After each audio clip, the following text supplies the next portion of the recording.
como um rema para a vida deles.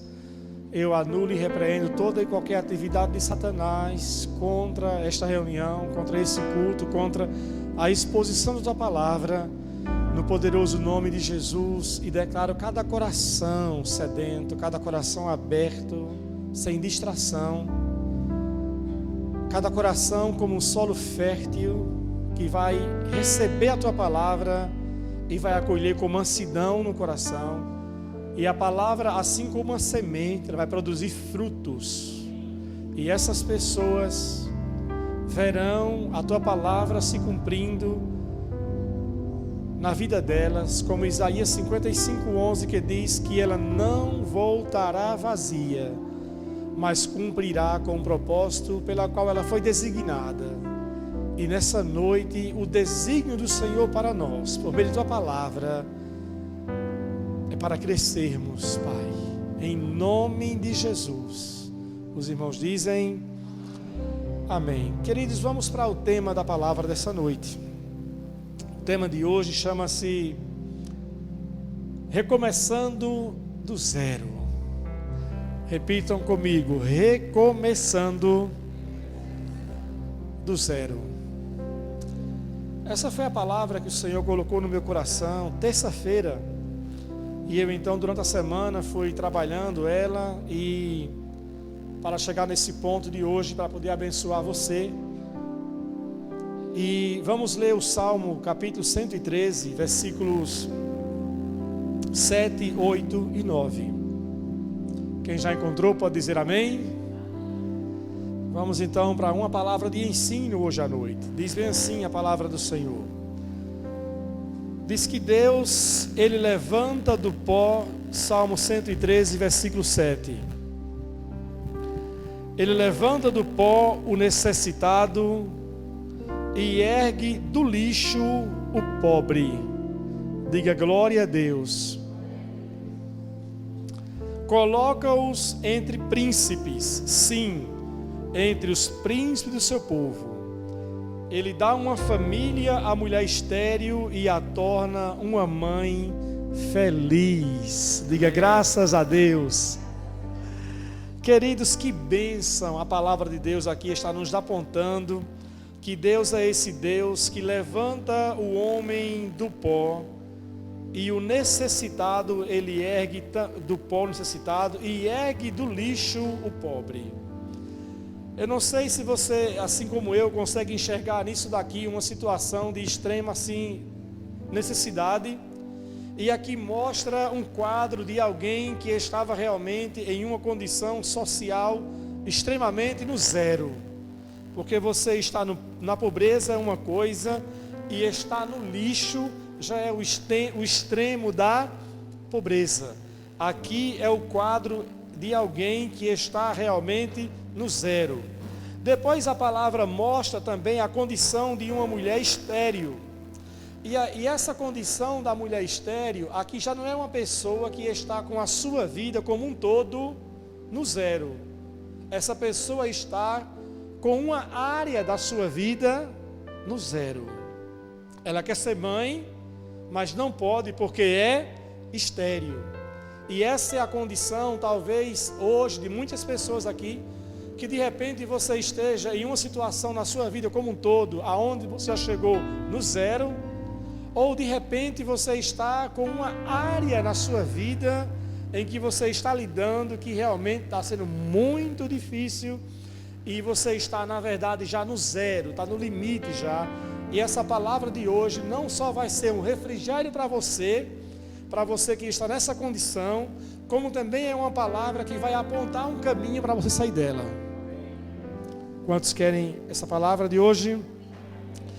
Então, recomeçar do zero, esta é a palavra que todos nós temos para nós nessa noite. Agora, nós precisamos ter em mente uma coisa, que recomeçar do zero não é a mesma coisa que você remendar as coisas. Diga comigo, recomeçar do zero não é a mesma coisa que remendar as coisas. Porque existem pessoas que elas estão no zero na sua vida, E ao invés delas enxergarem esse ponto, onde elas se encontram, e buscarem em Deus uma solução e uma saída para recomeçar a sua vida, mesmo do zero, elas só ficam remendando o quê? As coisas. E quanto mais vai remendando, colocando remendo sobre remendo e mais remendo, a situação às vezes só vai se agravando. Ou quando a pessoa sai desse quadro, sai por um tempo, porque o que ela fez foi um paliativo. Ela não encontrou, na verdade, a raiz do problema e por isso não está saindo do problema. E é isso que nós precisamos entender, que a diferença entre você recomeçar do zero ou você remendar as coisas, é que quando você quer recomeçar do zero, você procura mesmo entender a situação, por que é que a sua vida chegou a esse ponto. Por que é que essa área da sua vida, talvez não era como um todo, mas por que essa área da sua vida chegou a esse ponto? E às vezes nós temos medo de avaliar essas coisas. Às vezes temos até medo de procurar uma ajuda, uma orientação, às vezes seja de um pastor, de um psicólogo, de alguém que possa ajudar, ou até mesmo de alguém da família que tenha mais experiência e possa lhe dar um norte, porque nós às vezes não queremos se abrir e sabendo que de alguma forma vamos ser confrontados com os nossos erros, e aí nós evitamos e só procuramos nos cercar daquilo que torna-nos mais agradáveis, ou seja, que a gente só ouve aquilo que nos é agradável, e aí a gente acaba na verdade não saindo da situação, porque a gente às vezes fica até pedindo a Deus para Deus nos tirar do problema, mas não é para a gente aprender com aquele problema. Às vezes nós pedimos a Deus o socorro, Deus me socorra, e Deus de fato tem poder para socorrer, mas às vezes Deus quer nos fazer passar por um processo para amadurecermos, e às vezes nós fugimos desse confronto porque evitamos ter que lidar com esse processo com o próprio Deus. E às vezes a gente foge dessa situação de ter que sentar, ter que ouvir, ter que reconhecer, ter que pedir perdão, ter que consertar as coisas, ter que ser franco, ser aberto. E eu vou mostrar hoje na palavra uma família, uma pessoa que passou por todo esse cenário que eu estou apenas aqui introduzindo vocês na palavra de hoje, mas que o final foi glorioso. Mas eu diria assim que o percurso não foi bem aquele que Deus traçou. Eu quero dizer para você que tem uma saída para você. É possível recomeçar do zero em qualquer área da sua vida. Repita comigo: é possível começar do zero em qualquer área da minha vida. Eu vou dar um testemunho de uma área na minha vida, para vocês entenderem o que eu estou falando, de quando eu digo que você às vezes tem que procurar remendar as coisas, mas você tem que procurar recomeçar do zero, ao invés de ficar remendando as coisas.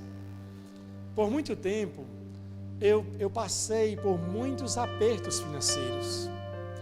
Quando nós compramos esse prédio da igreja em 2006, só Deus e a minha esposa e algumas pessoas mais íntimas daquela época sabia do sacrifício que nós fizemos para comprarmos esse prédio na época. Na época não tinha essa faculdade aqui na frente, essa universidade, era um terreno baldio. Quem lembra dessa época?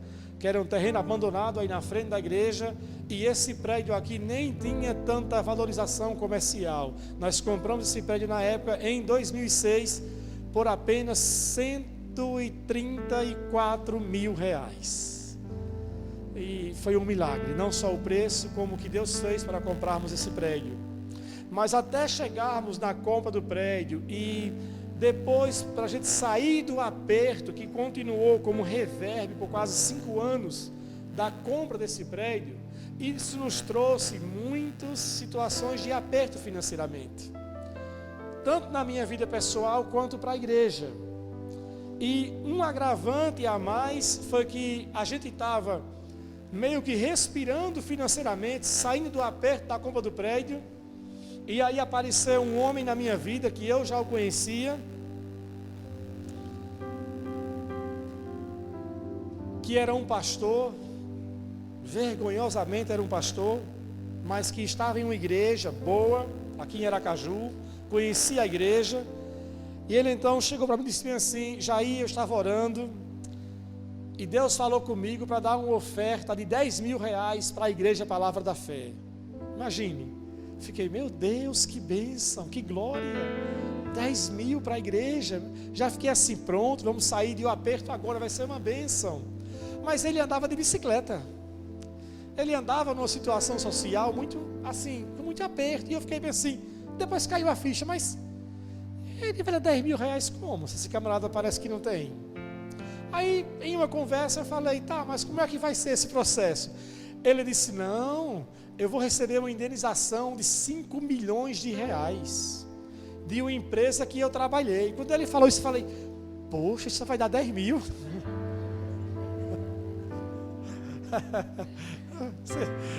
Antes eu achava 10 mil um gigante, né? Mas você, poxa, só dá 10 mil, cara, né? E aí ele foi conversando, não, tá para sair o dinheiro já, eu já ganhei, a empresa é essa, e falou o nome da empresa, citou a situação trabalhista e tudo mais, barará. E o tempo foi passando, e ele espere mais um pouco, e está saindo o dinheiro já, e olha, vai sair dia 10 agora, pode se preparar. Aí, o que eu fiz? Deixei de tomar algumas atitudes administrativas, tanto pessoal quanto na igreja, contando e esperando por esse dinheiro. Chegou no dia 10 e o dinheiro não chegou. Aí ele, para não ficar assim queimado, falou, olha, Deus falou comigo para aumentar para 20 mil reais. Eu falei, olha, está melhorando o negócio. Aí já passou a raiva dele, porque ele não chegou dia 10, né? Melhorou para 20 mil. E aí a coisa foi se arrastando. Só sei que entre um mês e outro, entre ele não honrar uma palavra e outra, estou indo para o banco, me dê a conta, me dê o CPF, já estou sentado com o gerente, vou fazer a transferência agora, pode ir mais tarde no caixa eletrônico. E eu chegava no caixa eletrônico, passava o cartão, nada vezes nada.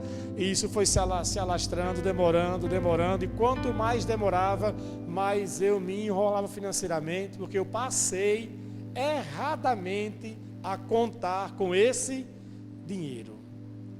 Por ser uma pessoa, um pastor que estava prometendo, por ser uma pessoa que era até certo ponto meu amigo, que eu tinha uma certa confiança, e eu cada vez mais me enrolando.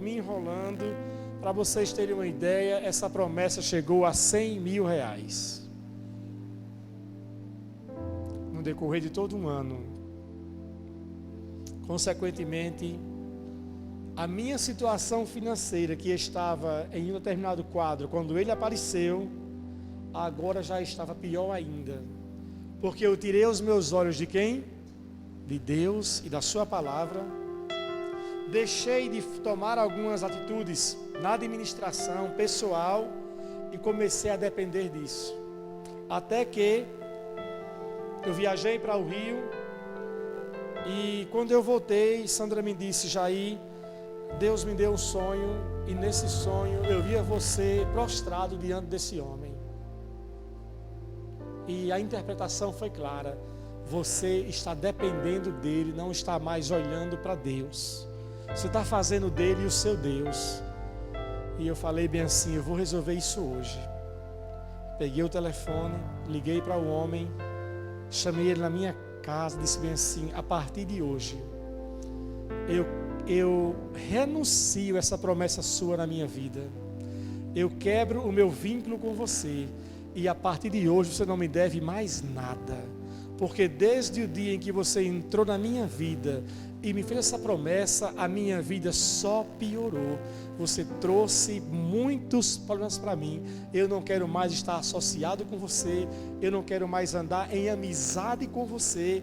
Eu quero que você esqueça o meu telefone, esqueça a minha casa, esqueça a conta bancária. Você não me deve mais nada. Se você amanhã receber esse dinheiro, você está livre. Você não tem que me dar mais nada. Eu não quero mais nenhuma promessa sua. Esqueça a minha vida e a minha casa, porque você só me trouxe problemas.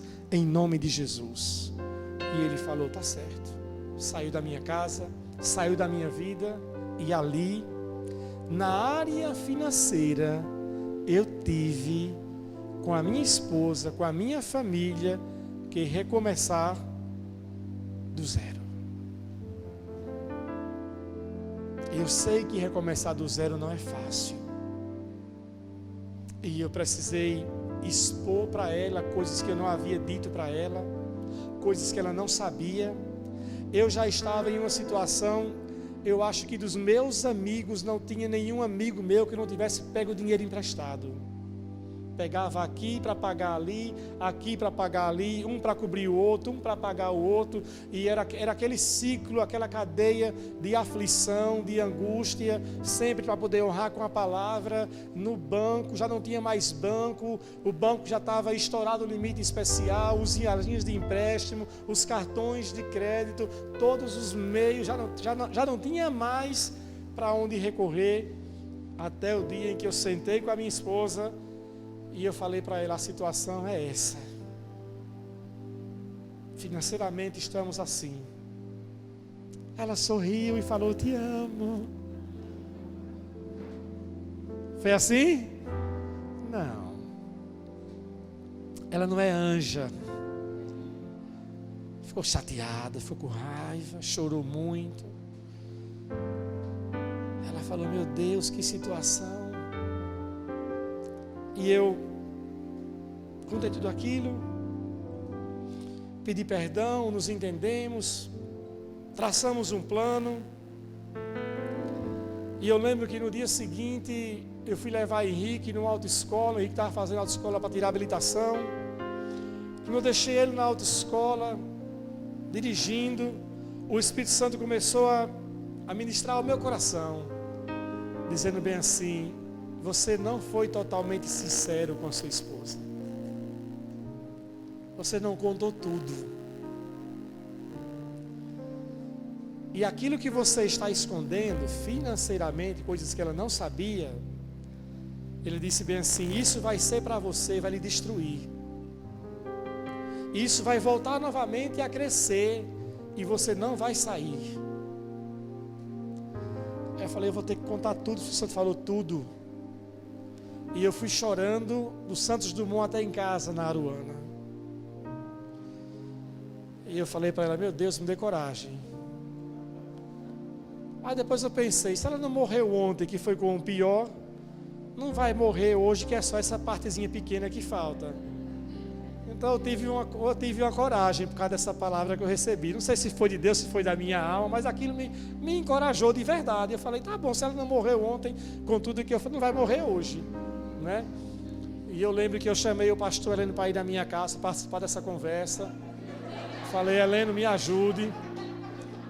E o pastor Heleno foi lá para casa, disse assim, pastor adulterou. Não foi isso não.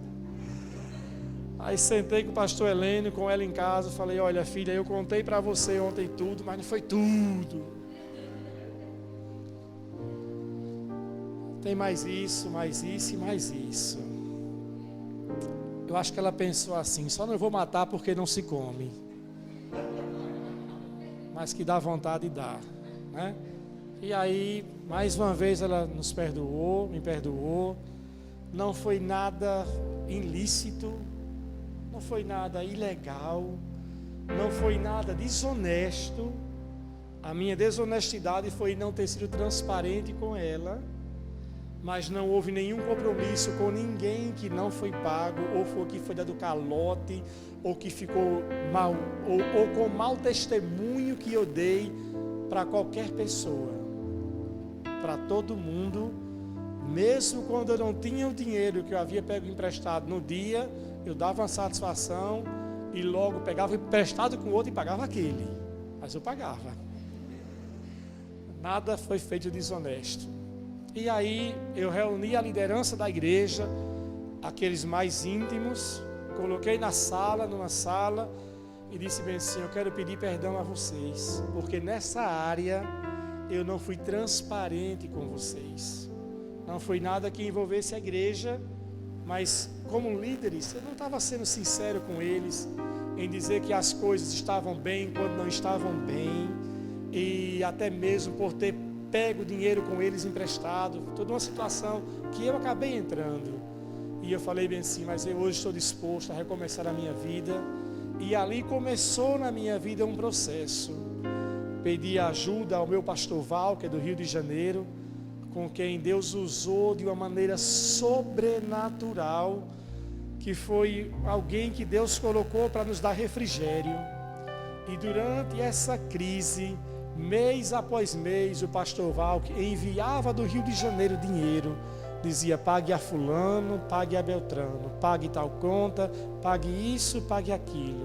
A mãe de Sandra nos emprestou dinheiro, saímos pagando e pagando. Ela recebeu uma parte da herança e usamos o dinheiro da herança dela para poder pagar a pessoas, para poder honrar os compromissos. E fomos honrando compromisso após compromisso, compromisso após compromisso. E Deus nos abençoando financeiramente, colocando favor perante pessoas, perante instituições, perante situações. E Deus foi abrindo portas, foi movendo, o recurso foi chegando e o tempo foi passando até que nos restabelecemos novamente. E eu aqui disse na época, isso foi lá para 2010, publicamente na igreja: hoje eu sou um homem livre, porque eu não devo mais nada para ninguém. E hoje eu posso falar com autoridade para que vocês não se envolvam, dizendo naquela época, com situações financeiras com outras pessoas, porque antes eu não podia dizer isso, pregar sobre isso, porque eu não tinha nessa área autoridade, mas hoje eu tenho e posso dizer para vocês que Deus não quer que vocês vivam com dívidas, nem devendo nada a ninguém, a não ser o amor. E Deus me sarou. Esse é o meu testemunho de uma área na minha vida em que eu tive que recomeçar do zero, financeiramente. E hoje, 11 anos depois, vivemos em uma condição totalmente diferente. Sabe por quê? Porque o caminho que eu fui trilhando não foi mais um caminho procurando remendar as coisas. Eu procurei, de fato, recomeçar, ser restaurado, ser disciplinado, ser confrontado, ser orientado, ajudado para chegar nesse ponto. Então diga comigo assim, diga: eu quero recomeçar do zero. Qual é a área da sua vida? Ou será que é toda a sua vida que precisa de um reset espiritual? Eu quero falar hoje de uma personagem na Bíblia que vamos tomar como exemplo essa mulher e sua família. Essa mulher de hoje chama-se Noemi. Você vai ver a história dela no livro de Ruth, um livro que tem apenas 4 capítulos. E em cada capítulo há uma construção de um processo onde Deus fez um trabalho de recomeço na vida dela. E nós vamos aprender algumas coisas hoje com essa história de Noemi e sua família. E a situação que ela se encontrava, Noemi, junto com o seu esposo, vocês vão ver que não era uma situação como um todo ruim. Era apenas uma área na vida deles que não estava bem. Abra comigo sua Bíblia em Ruth. É antes de 1 Samuel. É até uma Ruth aqui, não é, Ruth? Aprenda com Ruth, viu? Ruth, aprenda com Ruth. Ruth, capítulo 1. Vamos ver apenas esses 3 primeiros versículos que já nos dá um panorama da vida dela. Diz bem assim: nos dias em que os juízes governavam Israel, houve grande fome na terra. Por isso um homem deixou seu lar em Belém de Judá e foi morar na terra de Moabe, levando consigo esposa e 2 filhos. O homem se chamava Elimeleque e a esposa era quem? Noemi. Os filhos se chamavam Malom e Quilom. Lindos nomes para vocês aí, viu? Que querem ser mães. Luísa, Érica. Malom e Quilom. Vem cá, Malonzinho. Malom e Quilom. Quilion. Eram efrateus de Belém de Judá. Quando chegaram a Moabe, se estabeleceram ali. Olhem para cá agora. O que é que nós encontramos aqui? Nós encontramos aqui Noemi e a sua família, o seu esposo Elimeleque e os seus 2 filhos. Vivendo em que condição? Qual era a condição deles? A Bíblia diz que havia fome na terra. Então eles estavam passando por uma crise em que área? Na área financeira. Eles não estavam vivendo ruim como família. O problema deles não era com os filhos, não era conjugal. Era um problema financeiro, social, porque não estava chovendo na terra. Eles moravam em Belém. O que esse lugar lembra para você? Belém, nasceu quem? Jesus. Belém de Judá. Belém significa casa do pão. E era nesse lugar, no lugar de provisão que eles moravam. Mas aí, por causa de uma situação difícil, em uma área, naquela família, eles tomaram uma decisão. Uma decisão certa ou errada? Uma decisão errada. Porque o desfecho da história vai mostrar que a decisão foi errada. Só que até chegar em Moabe, para onde eles se mudaram, eles não haviam entendido que a decisão foi errada. Eles estavam pensando que a decisão era certa. Porque eles estavam buscando mudança, estavam buscando uma condição melhor para a sua família. Mas essa mudança e essa condição melhor estava sendo debaixo de uma palavra de Deus? Foi Deus quem os dirigiu?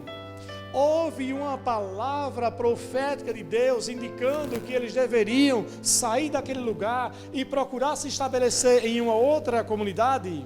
Não. Então eles fizeram algo, digamos assim, bom aos seus próprios olhos, mas que não foi debaixo de uma palavra de Deus.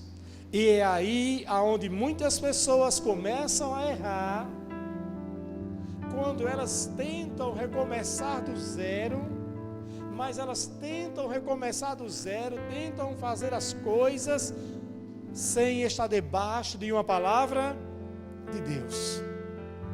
O que ele fez foi por uma motivação correta, sim ou não? Sim, dar uma condição melhor para a sua família. E às vezes as pessoas fazem coisas com motivações corretas, querendo dar uma condição melhor para a sua família, querendo melhorar, querendo que algo dê certo na vida, quer buscar alguma coisa de bom, mas a bem da verdade, elas não fazem buscando uma direção de Deus. Nós passamos por uma situação, quando morávamos, eu acho que foi em Natal, ou aqui em Aracaju já, quando morávamos aqui em Aracaju, ainda estávamos com a igreja no prédio alugado e surgiu uma oportunidade da gente ir embora para os Estados Unidos, a família toda. Recebemos um convite e a pessoa que nos convidou para morar lá em Boca Raton, na Flórida, disse bem assim: vocês podem vir para cá, vocês vão ter salário, vão ter carro, vão ter o apartamento, já preparei tudo. A pessoa mandou o dinheiro para a gente tirar passaporte, para dar no visto, para irmos embora para os Estados Unidos. E a gente se alegrou com aquilo. Aqui não se alegra, né? Na época nem tinha toda essa batalha que tem para se tirar um visto. Era mais fácil naquela época. E a gente então começou a se animar com tudo isso, nos empolgamos. Mas quando fomos colocar diante de Deus, o Espírito Santo começou a falar ao nosso coração, a testificar que não era o plano de Deus a gente tomar essa decisão. E eu lembro que uma palavra veio ao coração de Sandra, e foi bem assim a palavra, que se vocês forem para a América, vocês vão perder os seus filhos para o mundo. Os dois. Então nós recuamos e falamos: não, é aqui que Deus nos quer. E logo depois, nesse mesmo ano, o Senhor nos inspirou para comprarmos esse prédio. E apesar das decisões erradas que eu mencionei aqui no testemunho, apesar de tudo aquilo, nós conseguimos contornar tudo e chegar onde estamos hoje. Mas às vezes as pessoas elas querem começar do zero com uma boa intenção, mas elas fazem a coisa com uma boa intenção, mas do modo errado, sem ter uma palavra de Deus. E agora, quando eles se estabelecem em Moabe, no versículo 4, diz a Bíblia que Elimeleque morreu. Aquele homem morreu, o pai de família. E agora, o que deveria fazer Noemi? O que ela deveria fazer com os seus 2 filhos agora? Nossa, meu marido morreu. Tipo assim, será que isso é um recado? Não que Deus esteja causando a morte, mas é isso que aconteceu. Será que isso não é um alerta de que nós estamos no lugar errado, na hora errada, fazendo a coisa errada? Ela poderia ter recebido isso como um alerta para a vida dela, mas ela não se atentou para isso, porque ainda ela poderia fazer o que, irmãos? Voltar. Sim ou não? Sim. Voltar em uma situação pior do que a que ela havia deixado lá quando saiu de Belém. Mas ela não fez. E sabe que isso acontece ainda hoje com muitas pessoas. Elas tomam decisões erradas, se posicionam no lugar errado, e elas estão vendo que algumas circunstâncias, não é nem Deus que está falando, é que Deus está falando por meio da circunstância, que aquilo não é o que Deus tem para elas, que não é a vontade de Deus para ela, e a pessoa fala, não, mas eu tenho que perseverar, eu tenho que insistir e perseverar no lugar errado. Não é perseverança, é tolice. Ela continua lá. Os seus filhos casam. A Bíblia diz que um casou com Ruth e outro casou com Orfa. Os jovens casaram. Agora parecia assim que está tudo bem, então. Começou a melhorar, sim ou não? E quando a pessoa que está no lugar errado começa a ver algumas coisas dando certo, depois de ter dado errado outras, o que é que ela começa a pensar? Eu estou no lugar certo, ali foi só uma dificuldade. Ela se acomoda. E essa é a condição de muitas pessoas ainda. Ela se acomoda, ela fala, não, mas está vendo, aquilo deu errado por causa disso. Aí bota a culpa em alguma outra coisa. Foi uma fatalidade, foi isso. Mas ela não analisa a própria vida, porque algumas coisas estão dando certo. E a Bíblia relata que isso durou por 10 anos. Então, durante 10 anos, seus filhos casados, tocando a sua vida, e ao que tudo indica, tudo estava indo bem. Só que nesse paralelo, o lugar que ela havia deixado, Belém, que estava em que condição Belém? Estava passando por uma crise. Agora em Belém as coisas estão começando a melhorar. Agora em Belém está chovendo. Agora em Belém a agricultura voltou. Agora em Belém está tudo funcionando. Deus começou a abençoar Belém. Deus começou a abençoar tudo novamente. Maravilha. Ela começa a ouvir que Deus está abençoando Belém. Mas ela pensa bem assim, não, mas eu não quero voltar porque aqui está bom. E às vezes as pessoas fazem isso.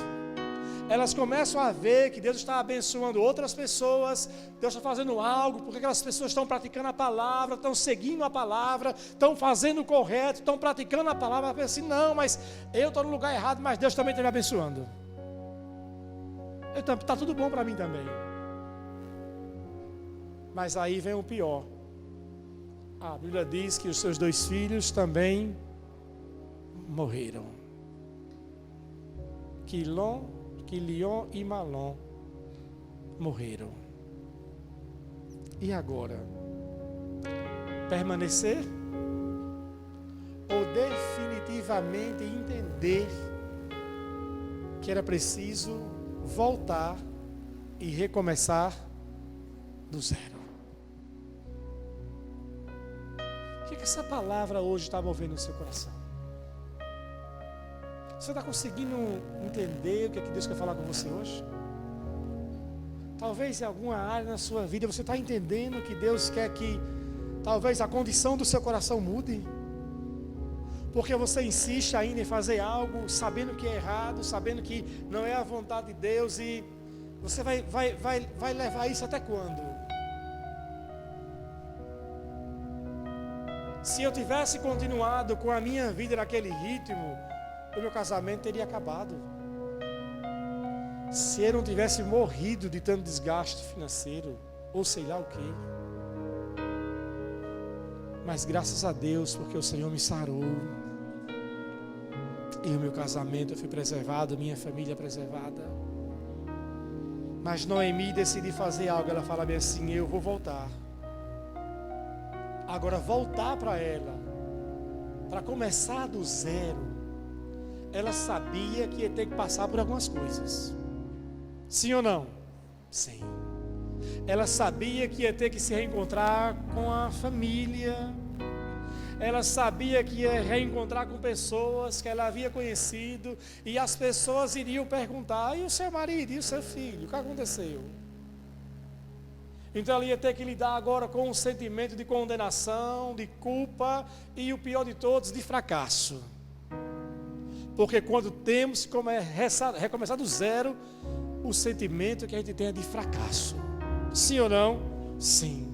Fala assim: rapaz, eu estou fracassando, eu não consigo dar uma vida melhor para minha família, eu não consigo dar uma vida melhor, eu não consigo ter um casamento melhor, não consigo dar algo melhor para os meus filhos, a minha vida não sai de lugar, é ano após ano essa mesma situação, essa mesma condição, e parece que nada acontece, nada muda, parece que eu estou andando em ciclo, e a gente começa assim a ter que lidar com todo esse volume de sentimento. E imagine tudo isso passando na cabeça de quem? De Noemi. E ela então fala para as suas noras: olha, não me acompanhem, por favor, vocês podem ficar aqui, sirvam aos seus deuses, fiquem em sua terra, eu vou voltar para minha casa, vou voltar para Belém.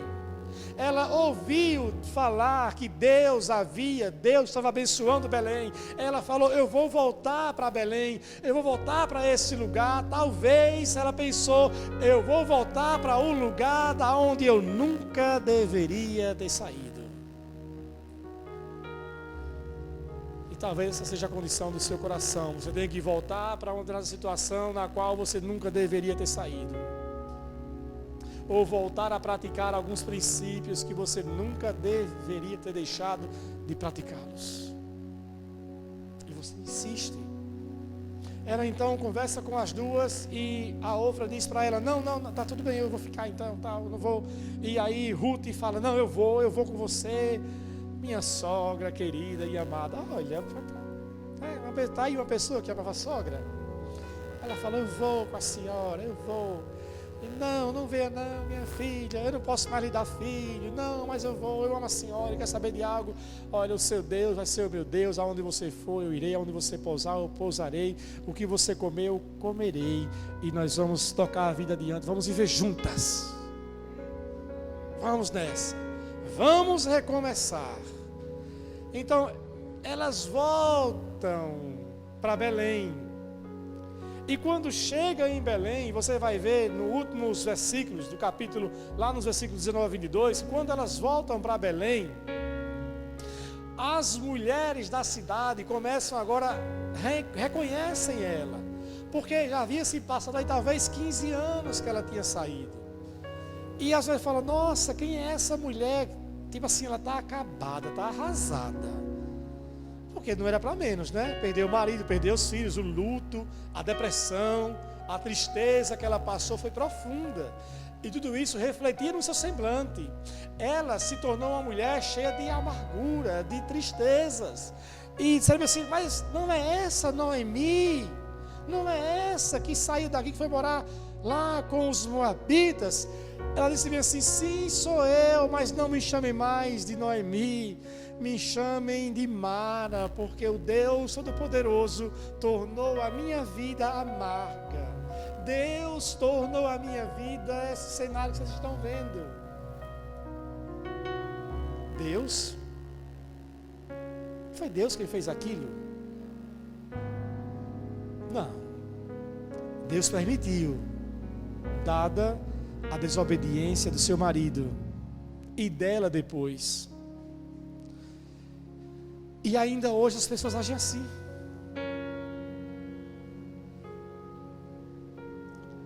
Elas culpam Deus das coisas que não dão certo na vida delas. Culpam Deus, questionam Deus, duvidam de Deus, falam besteiras contra Deus.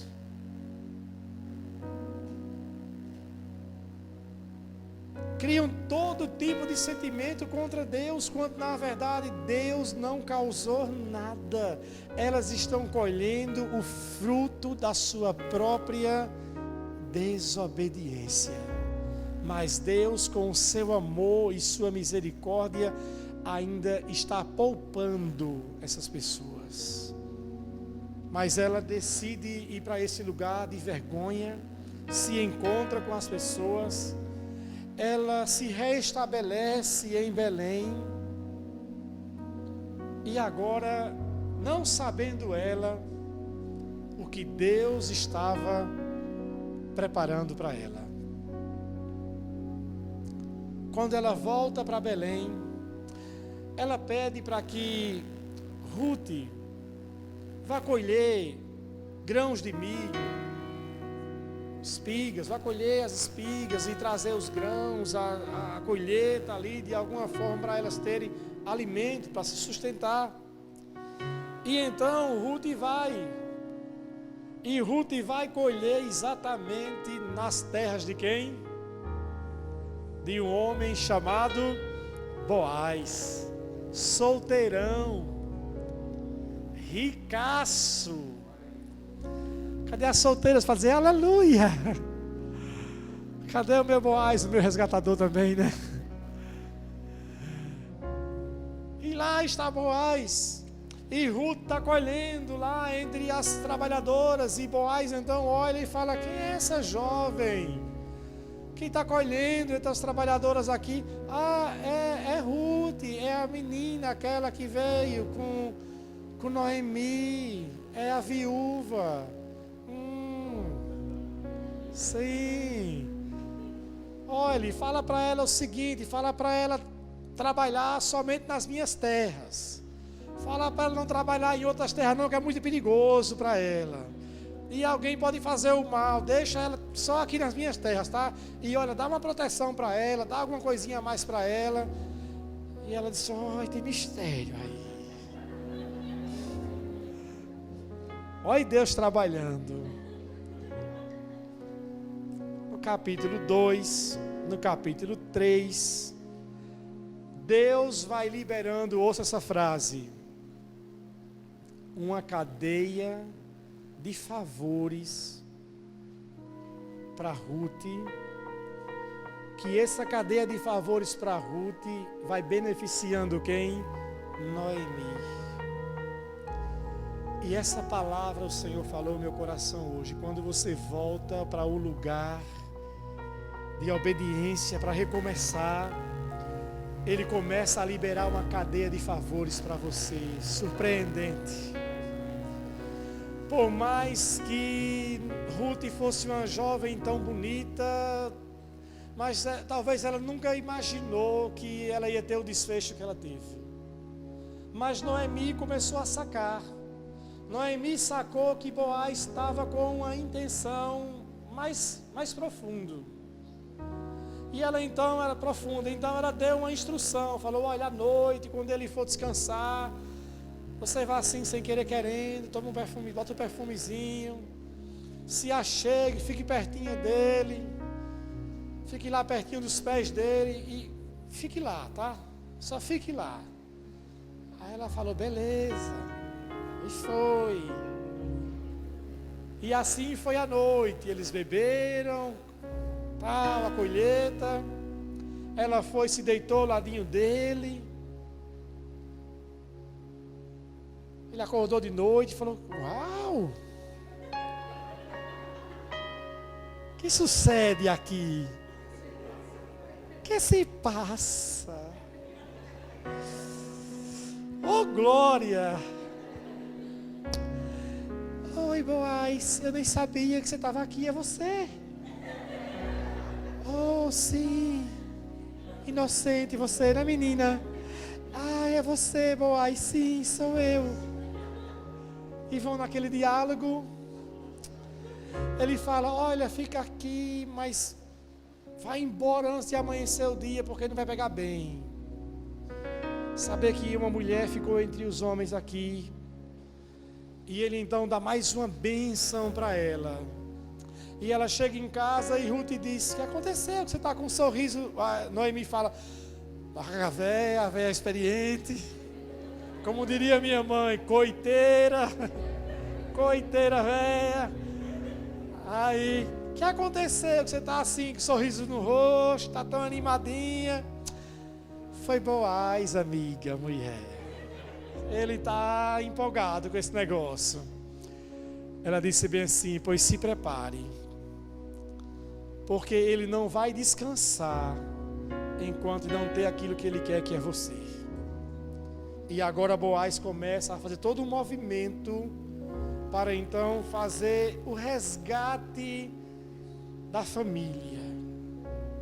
E eu quero que você guarde também essa frase de hoje. Quando você decide ir para um lugar de recomeço na sua vida, ainda que seja do zero, Deus tem um resgate para você. Deus provê um resgate para você. E então Boaz arma uma estratégia.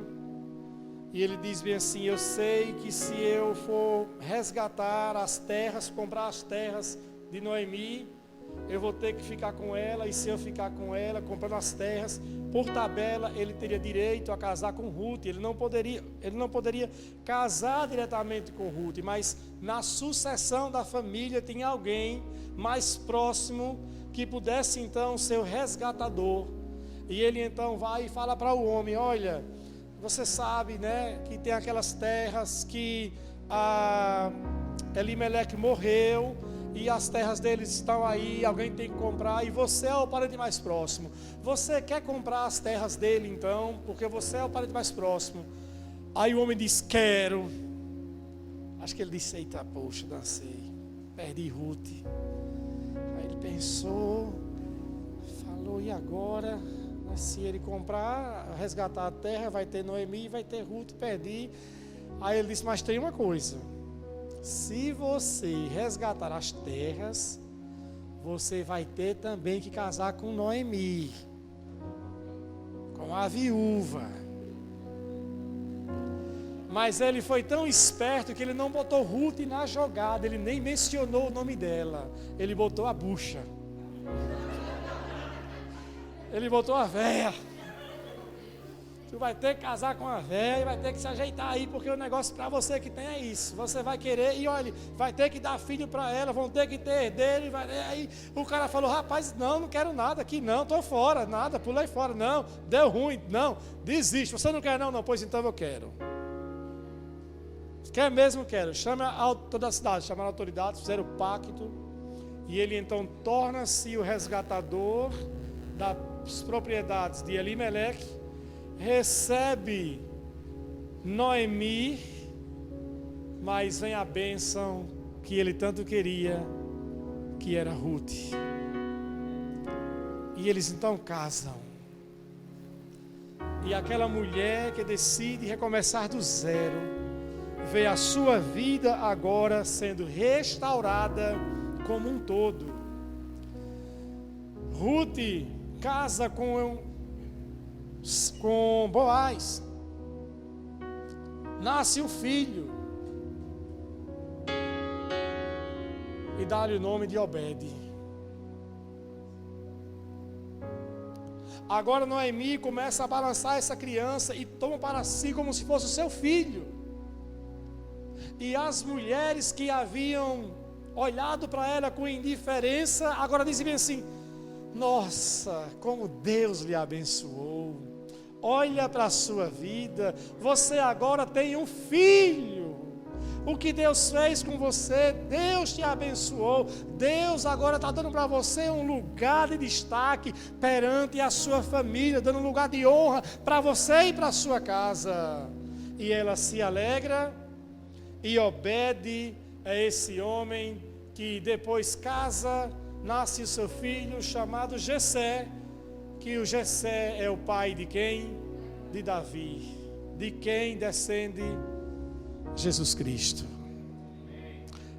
Alguém poderia dizer, está vendo, pastor, como Deus escreve certo por linhas tortas? Não. Deus não escreve certo por linhas tortas. Esse nunca foi o plano de Deus para Noemi. Esse não foi o plano de Deus para Ruth.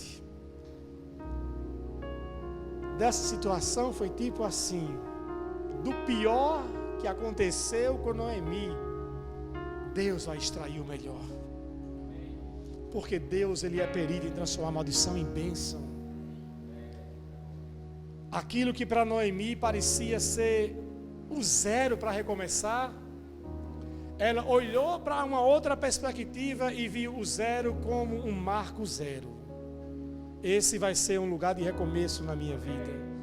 E é esse ponto que eu quero que você entenda hoje à noite.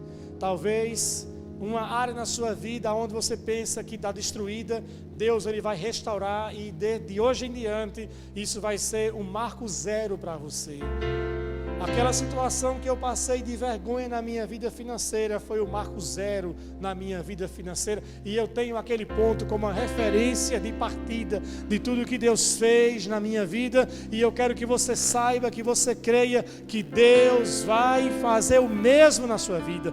Deus vai abençoar a sua casa, vai abençoar a sua família. O que você precisa fazer é voltar para esse lugar de obediência, ou voltar o seu coração para essa condição da qual ele nunca deveria ter mudado.